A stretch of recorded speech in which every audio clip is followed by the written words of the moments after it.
केवल भारत के राष्ट्रपति को यह अधिकार है कि संसद के सत्र को बुलाया जाए, वो आर्टिकल 85 में स्पष्ट रूप से उल्लेखित है। तो ये संवैधानिक रूप में उचित नहीं है कि राष्ट्रपति को इतने बड़े फैसले से बाहर रखा जाए। दुर्भाग्य की बात है कि पूर्व राष्ट्रपति रामनाथ कोविंद जी को वो सब अवसर नहीं मिला, सम्मान मिलना चाहिए। अब वो नींव पत्थर रखा गया, उसमें नहीं बुलाए, हालांकि रखना उनको चाहिए। अब उद्घाटन हो रहा है, उसमें भी नहीं।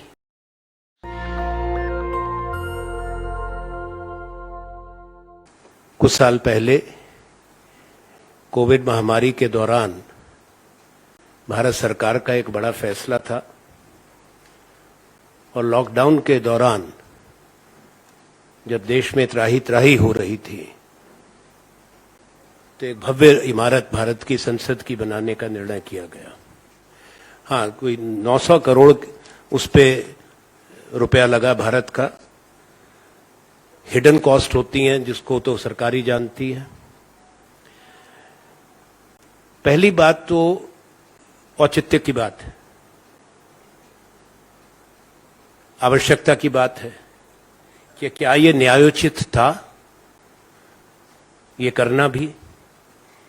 कारण ये है कि जब ये फैसला हुआ, जो भव्य इमारत जो जिसमें भारत की संसद, उससे पहले संविधान सभा बैठी थी, वो केवल 93 साल पुरानी है। इस बात को गौर से सुने।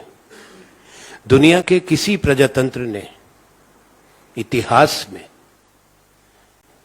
सैकड़ों वर्षों में अपनी संसद को नहीं बदला। संसद की इमारतें, उसको जहां जरूरत पड़ी उसको उन्होंने उसकी मुरम्मत करी, उसको बढ़ाया, उसको एक्सपैंड किया। चाहे इंग्लैंड ने किया, चाहे अमेरिका ने किया, चाहे फ्रांस ने किया, जर्मनी ने किया। पर प्रजातंत्र में जब से संसदीय प्रणाली ले आई है, और जिन देशों में राष्ट्रपति प्रणाली भी है, वो अमेरिका और फ्रांस हैं, ऐसा काम नहीं हुआ। क्या सरकार जवाब दे सकती है? पहले औचित्य की बात करता हूं। आप में से बहुत लोगों ने को जानकारी है, यूके की पार्लियामेंट वेस्टमिंस्टर उसी जगह पर है जहां 1215 में बनी थी, 1108 साल पहले। और सन 1834 में आग लगने से ध्वस्त हुई थी। उसको 1840 से दोबारा बनाया, जो मौजूदा इमारत है, पहले लकड़ी की थी। 1876 में संपन्न हुआ और 539 साल से लगभग 550 हो गए। वहीं पे यूके की संसद है। अमेरिका में सिविल वॉर के बाद यूएस कांग्रेस की स्थापना कैपिटल हिल में की गई थी। वो 1792 में हुई थी। 531 बरस हो गए। उन देशों के पास भी पैसा है, तकनीक है, उनकी भी ख्वाहिश है, पर वो महत्व समझते हैं स्थान का।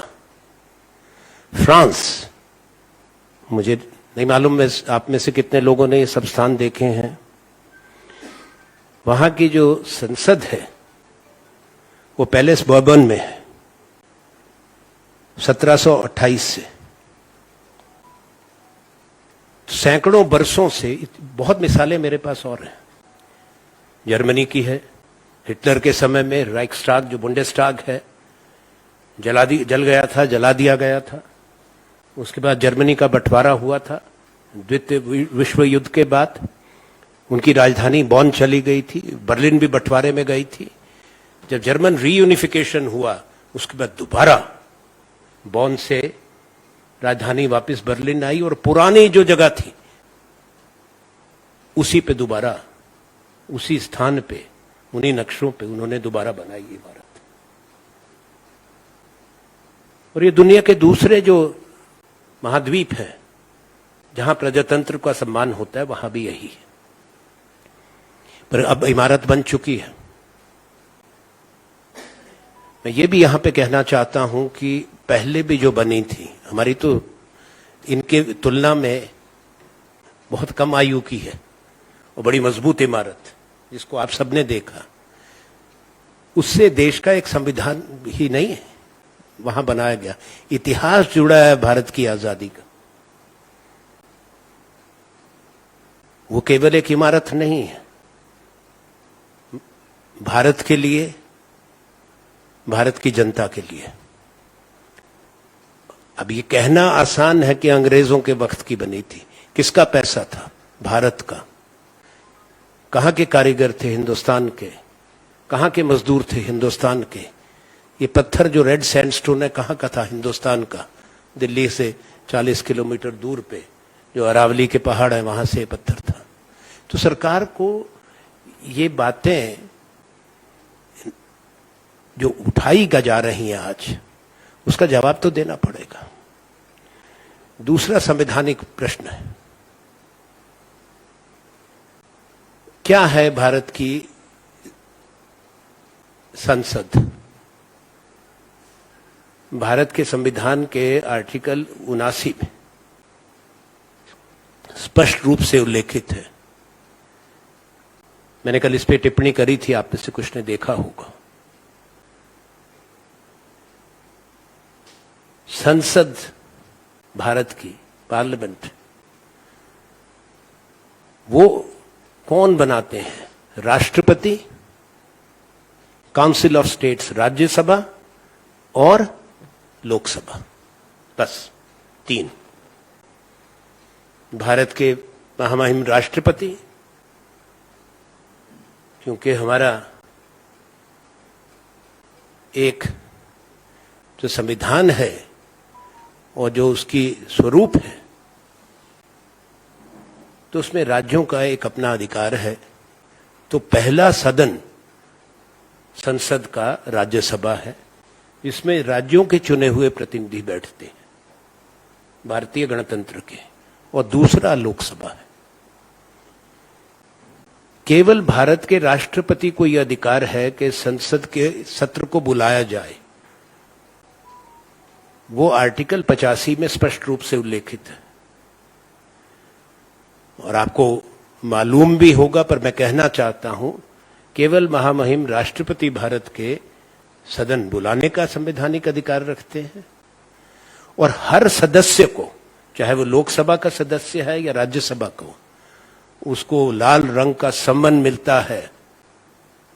सम्मन घोषणा नहीं होती, नोटिफिकेशन नहीं होती।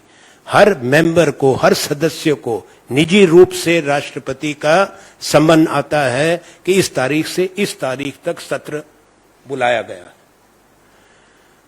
और केवल राष्ट्रपति को अधिकार है सत्र खत्म होने पे उसको प्रोरोग करने का, किसी और को नहीं।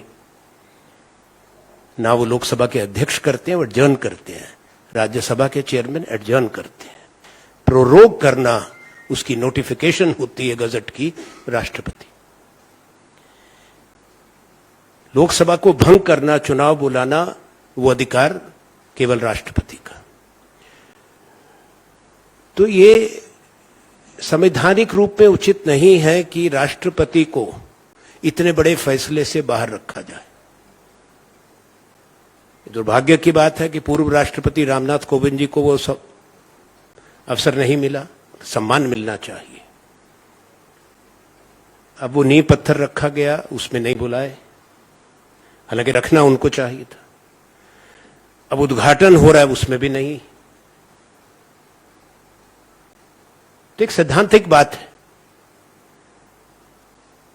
हमारा मत है कि संविधान का सम्मान नहीं हो रहा और ये न्यायोचित नहीं है। माननीय प्रधानमंत्री जी को, राष्ट्रपति जी को आग्रह करके सम्मान से बुलाना चाहिए।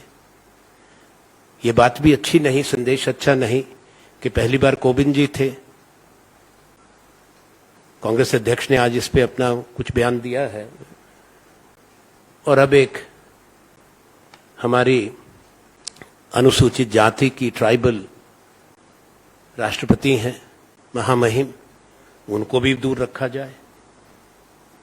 ये क्या संदेश है इसमें? नेशनल दस्तक की आपसे गुजारिश है कि अगर इसको बचाना चाहते हैं तो नेशनल दस्तक को सब्सक्राइब करने के लिए रेड कलर के सब्सक्राइब बटन को दबाएं, फिर बेल आइकन की घंटी दबाएं। नेशनल दस्तक को बचाने के लिए बहुत जरूरी है कि हर खबर को शेयर करें, लाइक करें, कमेंट जरूर करें।